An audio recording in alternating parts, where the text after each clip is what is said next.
اللہ تبارک و تعالیٰ نے پورے سال کے اندر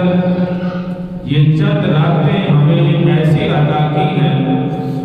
جو عام راتوں سے زیادہ اجر و ثواب رکھتی ہیں۔ جیسے عیدین کی راتیں چاند رات جس کو کہتے ہیں، اسی طرح یہ 14 شعبان کی آنے والی شب جس کو شب برات کہا جاتا ہے، جس میں 2-3 دن باقی ہیں، اور اسی طرح شب قدر کی رات اللہ تبارک و تعالیٰ نے یہ ایسا سمجھیے کہ امت کو بخشش کے بہانے عطا کیے۔ اللہ تبارک و تعالیٰ اپنی امت کو بخشنا چاہتے ہیں، اور اس امت محمدیہ پر خصوصی انعام و اکرام کیا کہ ایسی راتیں اللہ نے ہمیں عطا فرمائیں۔ یاد رکھیے کہ گزشتہ قوموں کو اللہ نے ایسی راتیں جو ہے وہ عطا نہیں کی تھی۔ یہ امت محمدیہ علیہ السلام پر خصوصی فضل و کرم ہے کہ جتنا بھی گنہگار بندہ، ویسے تو ہر موقع پر دن ہو رات ہو، دن میں کوئی بھی دن ہو، رات میں کوئی بھی رات ہو، کوئی بھی گھڑی ہو، مسلمان بندہ گنہگار امتی جب بھی اللہ کو پکارتا ہے تو اللہ تبارک و تعالیٰ اس کی پکار کو سننے والے ہیں، اور اگر کوئی سچے دل سے معافی مانگتا ہے، چاہے ساری زندگی گناہوں میں گزر گئی ہو، تو یاد رکھیے کہ اللہ تبارک و تعالیٰ ہر گھڑی میں مسلمان بندے کی سننے والا ہے۔ لیکن یہ چند راتیں اللہ نے مسلمانوں کو، امت محمدیہ کو اس لیے عطا کی ہیں کہ جو پورا سال میں اللہ سے معافی مانگنے کا دل نہیں کرتا، شاید ان راتوں میں فضیلت سن کے اس رات میں اپنے اللہ سے معافی مانگنے والا بندہ بنتا ہے، اور اس رات میں جب معافی مانگ لے گا تو اللہ اس کے تمام تر گناہوں پر قلم پھیر دے گا۔ یہ راتیں اللہ تبارک و تعالیٰ اسی لیے ہمیں عطا کر رہا ہے۔ تو گزشتہ تفصیلاً آپ کے سامنے جو ہے وہ ذکر کیا کہ شب برات جو 14 شعبان کی رات یعنی صبح کو 15 شعبان ہوتی ہے، 14-15 کی درمیانی شب جس کو شب برات کہا جاتا ہے، یہ اللہ تبارک و تعالیٰ نے بڑی فضیلت کی رکھی ہے۔ لہذا اس رات میں جتنا ہو سکے اپنے اللہ کی ذات کو راضی کرنے والے بنے، اللہ کو پکارنے والے بنے۔ رات کے اندر قرآن کی تلاوت، تہجد کے نوافل، صلاۃ الحاجت کے نوافل، اسی طرح کچھ وقت اللہ سے دعا مانگنے میں، معافی مانگنے میں یہ گزاریں تاکہ اللہ تبارک و تعالی ہماری عبادات کو قبول فرمائے اور ہمارے گناہوں کو اللہ تبارک و تعالی جو ہے معاف فرمائے۔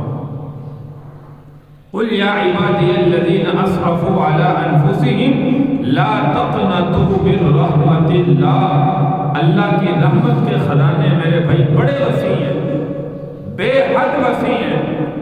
انسان جتنے بھی گناہ کر بیٹھا ہے، اور گناہ یاد رکھیے کہ حقوق اللہ کے حقوق العباد کے، میں نے اکثر پہلے بھی سمجھایا، حقوق العباد کے جو گناہ ہیں وہ یاد رکھیے کہ اللہ سے معافی مانگتے رہیں پھر بھی معاف نہیں ہوتے۔ مثال کے طور پر عام سادہ الفاظ میں سمجھیں، ہم نے کسی کے پیسے دینے اور وہ بندہ جس کے دینے وہ دنیا سے چلا گیا، اب نہ اس کے وارثوں کو دیے نہ اس کو زندگی میں دیے، اب وہ بندہ دنیا چھوڑ کے چلا گیا، ہم کہیں اب تو بندہ مر گیا، اب جس کو دینے بس ٹھیک ہے، میں نے کھا لیے، میرے ہضم ہو گئے، اب تو آخرت میں دیکھا جائے۔ تو اب یہ معافی اللہ سے پوری زندگی بھی مانگتے رہے، چاہے شب قدر کی رات ہو، شب برات کی رات ہو، عیدین کی راتیں ہو، یاد رکھیے یہ ہمارا گناہ معاف ہونے والا نہیں۔ اس لیے کہا جاتا ہے حقوق العباد کا خیال رکھیں۔ دنیا میں جس بندے سے کوئی زیادتی کی ہے، کسی بندے کا قرضہ دینا ہے، کسی بندے کو گالی دی ہے، کسی بندے سے ناراضگی ہے، تو میرے بھائی دنیا میں معافی مانگے۔ جب تک یہ مسلمان بندہ اس کو معاف نہیں کرے گا اس وقت تک اللہ بھی معاف نہیں کرے گا۔ آپ یہ نہ سمجھیں کہ شب برات آئے کہ ہم معافی مانگ لیں کہ معاف ہو جائے، نہیں میرے بھائی، اگر وہ دنیا سے چلا گیا اس کے ورثاء موجود ہیں، اس کا پیسہ اس کے حوالے کریں۔ بہتر تو یہ کہ زندگی میں اس کا ہے اس کو قرض ادا کریں۔ حقوق العباد اللہ سے معافی مانگنے سے بھی معاف نہیں ہوتی۔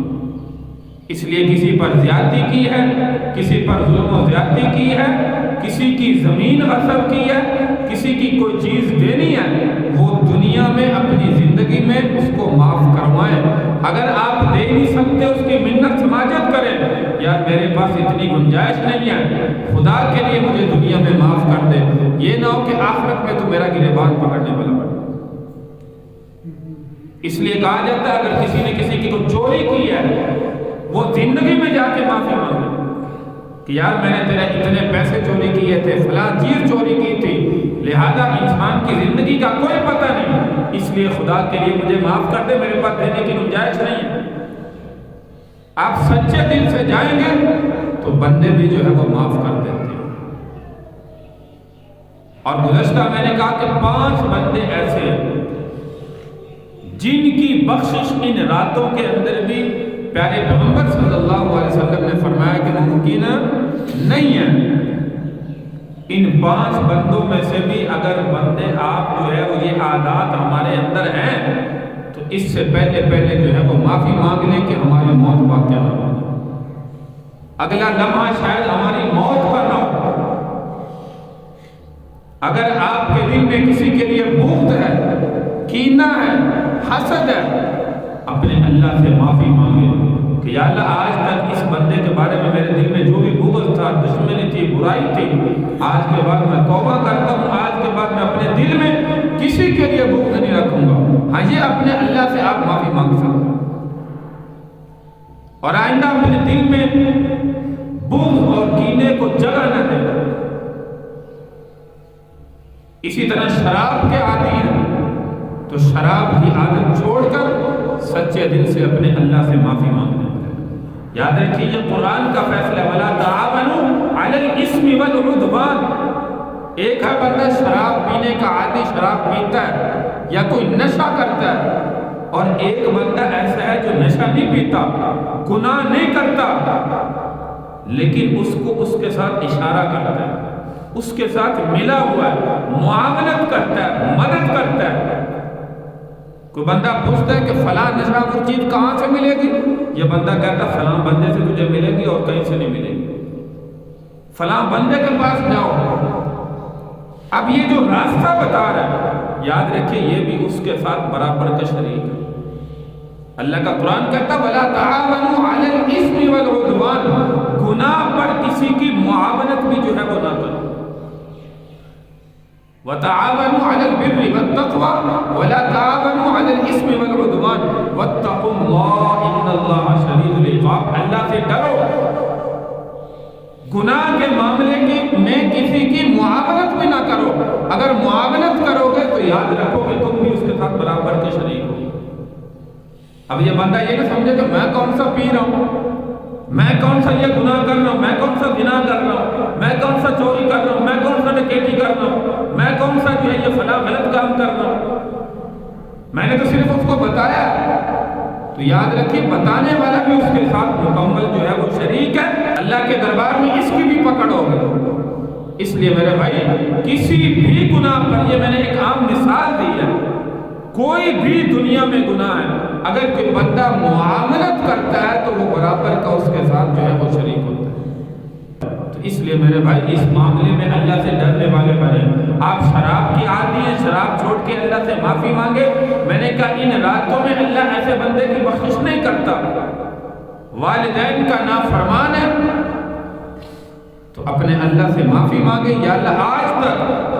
اگر ماں باپ زندہ ہیں، مجھ سے جو بھی کمی کوتاہی ہوئی، اے اللہ میں آج سے معافی مانگتا ہوں۔ والدین سے بھی معافی مانگے، ماں باپ کے آگے روئے گڑائے کہے کہ آج تک مجھ سے جو غلطیاں ہوئی ہیں،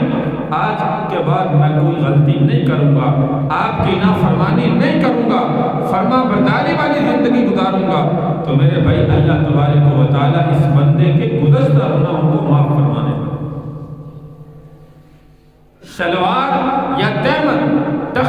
نیچے لٹکانے والا ہے وہ اللہ سے معافی مانگے، توبہ کرے۔ آج تک جو مجھ سے غلطی ہوئی سنت کے مطابق اپنا لباس بنانے کا عزم کرے، ارادہ کرے۔ تو میرے بھائی ان راتوں کے اندر ایسے بندوں کی بخشش جو ہے وہ ممکن نہیں ہے جو ان گناہوں کے اندر جو ہے وہ مبتلا ہے۔ اور پیارے پیغمبر صلی اللہ علیہ وسلم نے فرمایا، حضرت امی عائشہ صدیقہ رضی اللہ تعالیٰ فرماتی ہیں اللہ کے محبوب صلی اللہ علیہ وسلم نے فرمایا کہ اس رات میں شب برات میں فرمایا اللہ تبارک و تعالیٰ قبیلہ بنو کلب، جانور اس قبیلے کے بہت زیادہ تھے، بھیڑ بکریاں کثیر تعداد کے اندر تھی، تو پیارے پیغمبر صلی اللہ علیہ وسلم نے فرمایا اس شب برات کی رات میں اللہ تبارک و تعالیٰ قبیلہ بنو کلب کی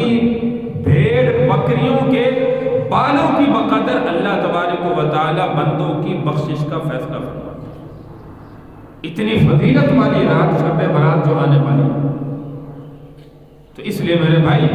ہم بھی اپنے آپ کوشش کریں کہ ان معافی والے بندوں میں سے جو بخشش والے بندے ہیں، اللہ جن کے لیے بخشش کا فیصلہ فرمائے گا ہمارا نام بھی ان کے اندر جو ہے وہ شامل ہو جائے۔ اس لیے اس رات میں کچھ حصہ قرآن کی تلاوت میں، کچھ حصہ تہجد کے نوافل میں، کچھ حصہ اپنے اللہ سے مانگنے میں، کچھ حصہ ذکر و اذکار میں، اللہ کے سامنے رونے گڑگڑانے میں ضرور گزاریں۔